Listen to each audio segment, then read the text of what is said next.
What's your fake scenario that will never happen but I like to imagine it anyway so that I can fall asleep? I use a fan for white noise, so sometimes I pretend the sound is the humming of a spaceship, and I'm sleeping in a little bed next to a big window looking out into space. Edit, holy shit, almost liked arted comment for me ever. Glad it resonated with so many people. I wish I could use the awards to unlock a spaceship, but I guess for now we have to make do with our dreams.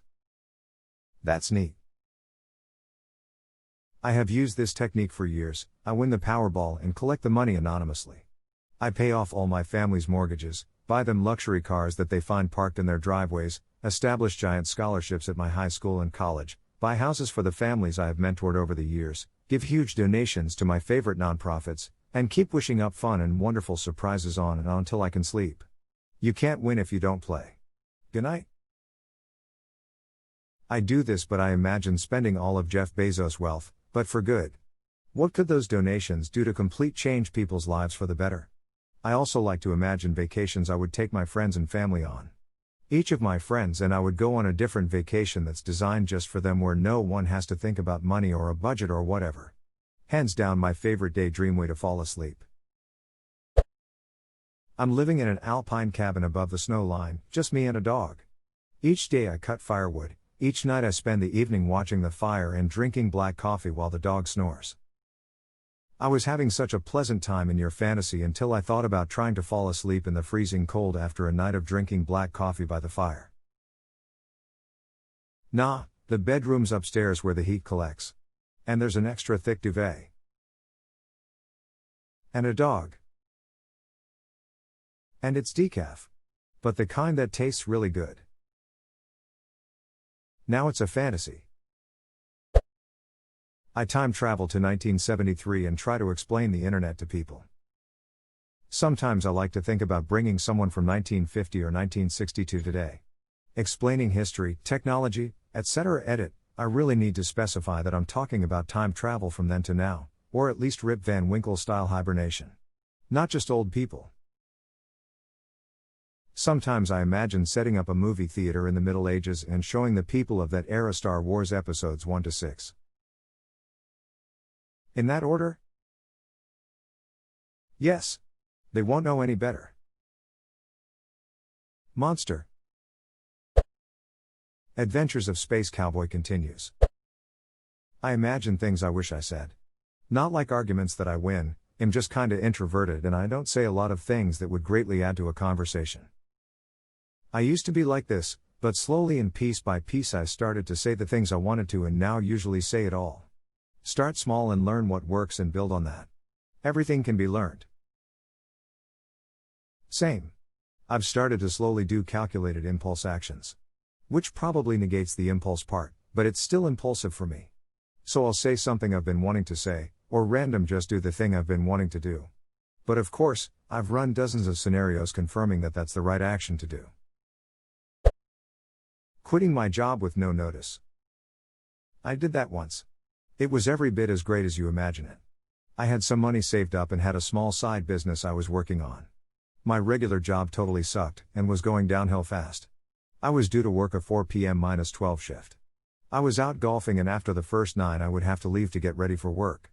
I started to pack up to leave but noticed it was a beautiful sunny day, not too hot. I was out having fun with my friends and realized you only get so many of these days in your life. So I picked up my phone, quit my job, lit up a joint and played 27 more holes of golf instead of going to work. This was in May and I decided to just not work that summer. I had burned through my savings by September, but it was worth it.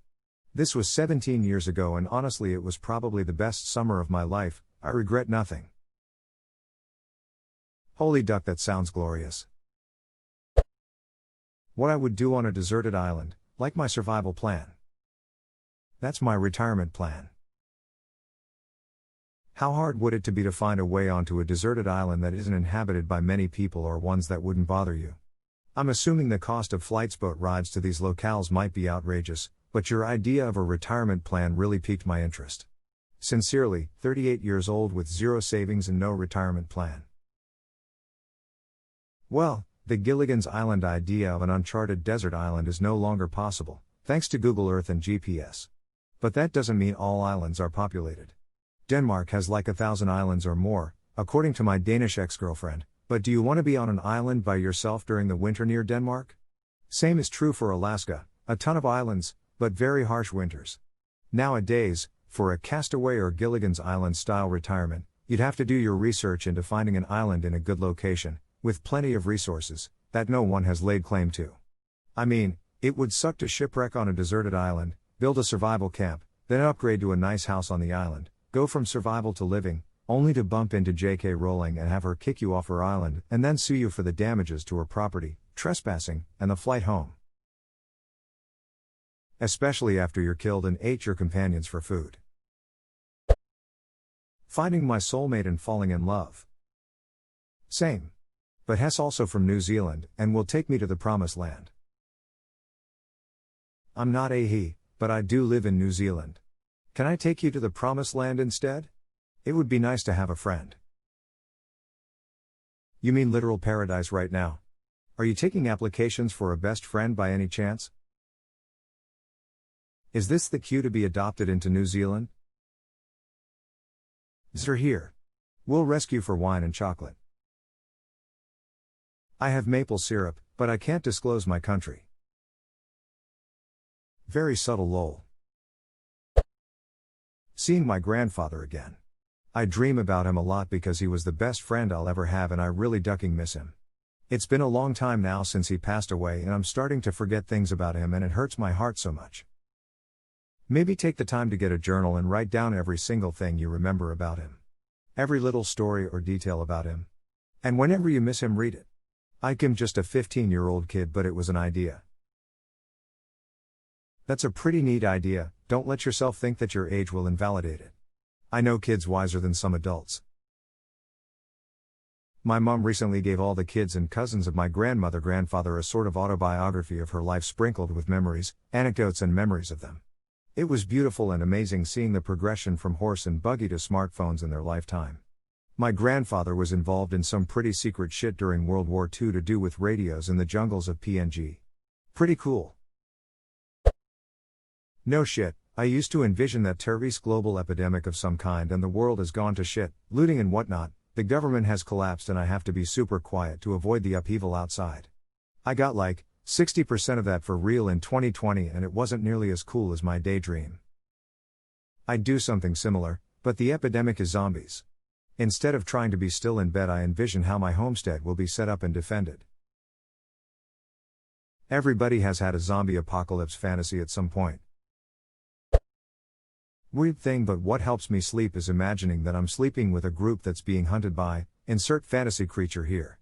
But our party's wizard has created an illusory safety bubble that keeps us warm, comfortable and hidden from our would-be foes. When I was a teenager, I would imagine that my bedroom was a spaceship traveling through deep space on autopilot. It had an impenetrable energy shield to keep me safe.